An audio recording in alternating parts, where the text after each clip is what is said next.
को गया है, आप लोग विरोध कर रहे थे, आपको लगता है कि जेपीसी से ये रास्ता निकलेगा, हल निकलेगा? अभी इतना जल्दी बोलना गलत होगा। जेपीसी का भी स्पीकर साहब उसको बनाएंगे, क्या होगा देखते हैं। क्या है और आपको इसमें प्रॉब्लम क्या है? देखिए, इस बिल के इंट्रोडक्शन से पहले हमने रूल 72 के तहत स्पीकर को हमने एक नोटिस भिजाया था कि हम इस बिल के इंट्रोडक्शन के खिलाफ हैं, राइट। और हमारा मानना यह है कि ये जो बिल है आर्टिकल 14, 15 और 25 का उसके प्रिंसिपल्स का वायलेशन करता है।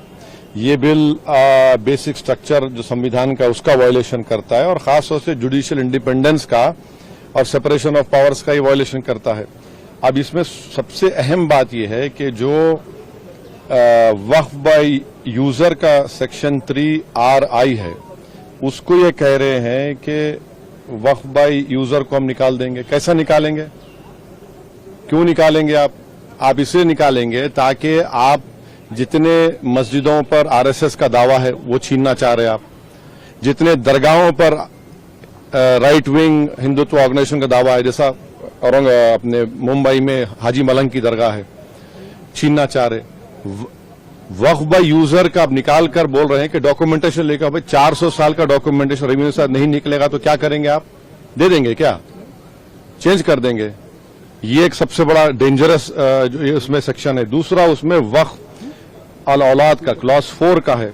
देखिए, भारत में जो कानून है ना, वो किसी को रोकता नहीं है कि वो अपनी प्रॉपर्टी को विल के जरिए डिस्पोज करे या किसी को गिफ्ट दे।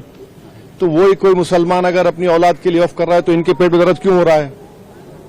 हिंदू एंडोमेंट बोर्ड में इजाजत है इसकी, सब जगह दूसरे गुरुद्वारा प्रबंधन कमेटी में इजाजत है, तो मुसलमानों के वक्फ बोर्ड में क्यों नहीं होगा?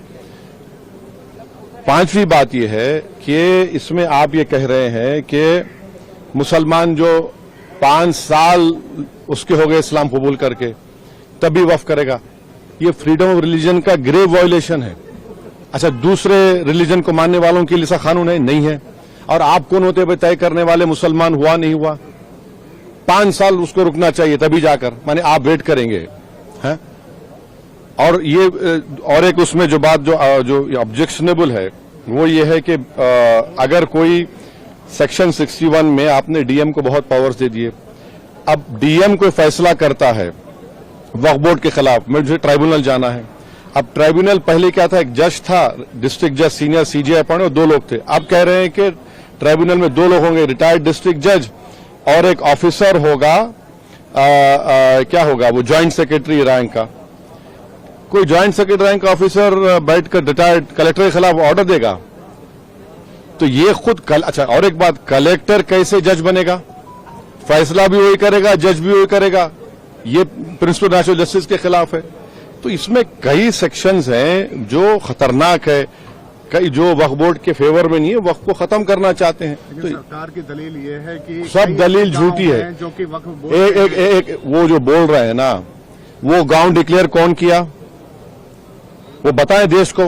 वो गांव डिक्लेयर अगर हुआ है तो वक्फ बोर्ड पे नहीं बोलने पे नहीं हुआ है, इसलिए हुआ है कि सर्वे कमिश्नर की रिपोर्ट आई, उसके बाद गजीट इशू हुआ, और गजीट के लिए 1 साल का टाइम मुसलमानों के लिए, नॉन मुस्लिम के लिए कभी भी टाइम है। आप उसको ऑब्जेक्ट करिए ना। हैदराबाद में भी ऐसे के प्रॉपर्टीज थे जिनको गजीट के बाद भी कोर्ट ने ओवररूल किया। आप मिसालें दे रहे हैं। ये सुनेरी बाग की मस्जिद का अगर डॉक्यूमेंटेशन लाओ, कहां से लाएंगे बताइए? मेरे पास तो मंत्र शंतर नहीं है कि 200 साल पुराने के मरने वालों की रूहों को बुलाकर मंत्री जी के पास ले जाऊं कि देखो ये रूह है और ये कह रही है कि वक्फ है। ये क्या बात कर रहे हैं? तो ये लेजिस्लेशन नहीं है, वक्फ को बुलडोज करके खत्म करने का, मुसलमान इजाजत लूटने का है। को गया है, आप लोग विरोध कर रहे थे, आपको लगता है कि जेपीसी से ये रास्ता निकलेगा, हल निकलेगा? अभी इतना जल्दी बोलना गलत होगा। जेपीसी का भी स्पीकर साहब उसको बनाएंगे, क्या होगा देखते हैं।